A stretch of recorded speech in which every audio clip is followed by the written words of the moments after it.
Bonjour et bienvenue sur themix.fr. Bonjour et bienvenue à Arsenal, la seule station de métro du monde à porter le nom d'un club de football. Plutôt calme aujourd'hui, non? Mais c'est pas toujours comme ça.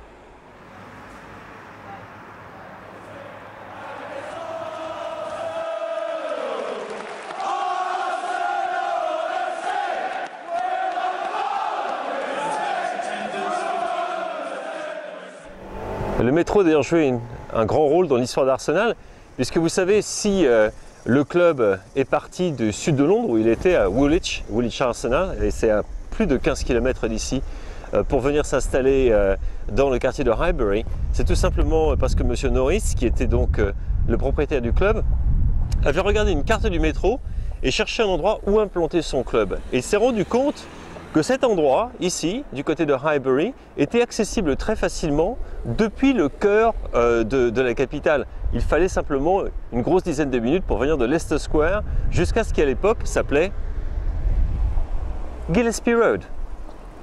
Mais Gillespie Road, bien sûr, aujourd'hui, la station de métro, c'est Arsenal, car en effet, Herbert Chapman, le légendaire manager des Gunners dans les années 1930, est parvenu incroyablement à convaincre les responsables du métro londonien qu'il fallait rebaptiser la station Gillespie Road du nom de son club de football. Bien joué, Herbert. Alors nous sommes dans ce que j'appellerais la zone rouge de Londres. Rouge comme les couleurs d'Arsenal. On est à quoi, 400 mètres à peu près de l'entrée de l'Emirates. L'ancien stade de Highbury est juste à côté. On est sur Gillespie Road pour le moment. Vous voyez derrière moi, les portes sont peintes en rouge. C'est la porte de quelqu'un qui d'ailleurs organise les voyages pour les supporters prochains pour Wigan, Swansea ensuite. Ce que je vous propose, c'est de faire un petit tour justement dans ce quartier d'Arsenal. Plutôt que de parler du club lui-même, c'est parler de la ville de Londres et comment le football peut donner sa couleur, en l'occurrence le rouge, à tout un quartier et à la vie de toute une communauté. Et il y a très peu de clubs, à mon sens, que ce soit à Londres ou ailleurs, qui aient eu une influence aussi directe et aussi visible sur l'environnement immédiat que Arsenal dans ce quartier de Highbury.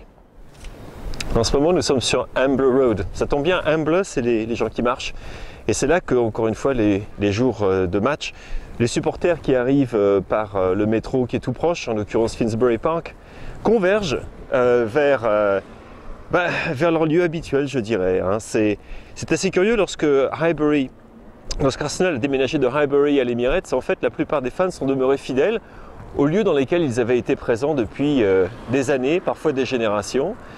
Et on va en voir quelques-uns de ces endroits. Mais les jours de match, Amble Road est toujours aussi plein de supporters des Gunners que du temps où c'était encore à Highbury qu'on allait les encourager.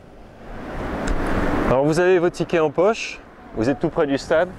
Vous voyez derrière moi l'arête du East End, du fameux monument historique de Highbury. Mais si vous arrivez un jour de match, quelle est la première chose à faire? La première chose à faire, c'est très clair, trouver un pub.